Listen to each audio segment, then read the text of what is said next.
মার রব্বুক, প্রথম প্রশ্ন হবে তোমার রবকে।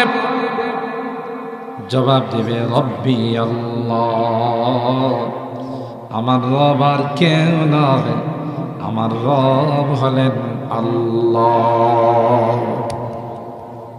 এই যে জবাব ready, passport ready, visa ready. ওমা দিনু, তোমার ধর্মের পরিচয় দাও। জবাব দিবে দীন আল ইসলাম, আমার ধর্ম অন্য কোনো ধর্ম নয়, আল্লাহর মনোনীত ধর্ম, আল্লাহর নির্বাচিত ধর্ম, সেটা আর কোনো ধর্ম নয়, সেটা হলো ইসলাম। প্রশ্ন করে ঘটাঘট ফটাফট ফটাফট জবাব দেওয়া ফেলা। সুবহানাল্লাহ। ওমান হাদার রাজুলুল্লাযী বুইসা ফীকুম, এই যে সুড়ুম পথে দেখা যায়, তাকে তুমি চিনো কিনা? আল্লাহর হাবিবের সঙ্গে প্রত্যেকের কবরের একটা কানেকশন হয়ে যাবে, একটা সুড়ুম পথ হয়ে যাবে। ইশারা করে বলা হবে, ওনাকে তুমি চিনো কিনা? ইমানদার মুসলমান যারা, বলতে দেরি হবে, জবাব দিতে দেরি হবে না, বলবে ইনি আর কেউ নন, ইনি মুহাম্মদুর রাসূলুল্লাহ সাল্লাল্লাহু আলাইহি ওয়াসাল্লাম। তিনি আমার নবী, বিশ্ব নবী, রাহমাতুল লিল আলামিন, হযরত মুহাম্মদুর রাসূলুল্লাহ সাল্লাল্লাহু আলাইহি ওয়াসাল্লাম। এলো বা'থ মিনাল বা'থ, পুনরুত্থান।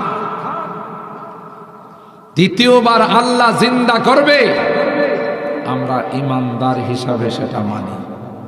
কথা কয় না? আরে ভাই, বিশ্বাস আছে না যে আরেকটা জিন্দেগি আছে, আরেকটা জগৎ আছে, এটা হলো বরজখের জগৎ।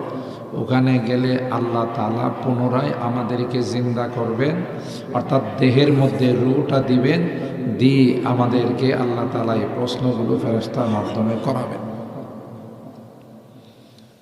এখানে একটা প্রশ্নের জবাব দিয়ে দিই,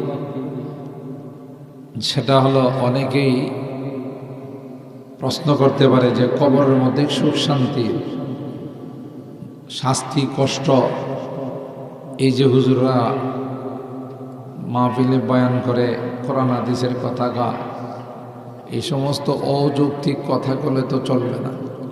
কেন অযৌক্তিক? কবরের মধ্যে শাস্তি দিবে, ফেরেশতারা পিটাইব, কবরে চাপ দিবে, আগুনে জ্বালাইবে। এটা তো তারে কবর দিতে পারে, যাদের কবর দেওয়া হয় তাদের বেলায়।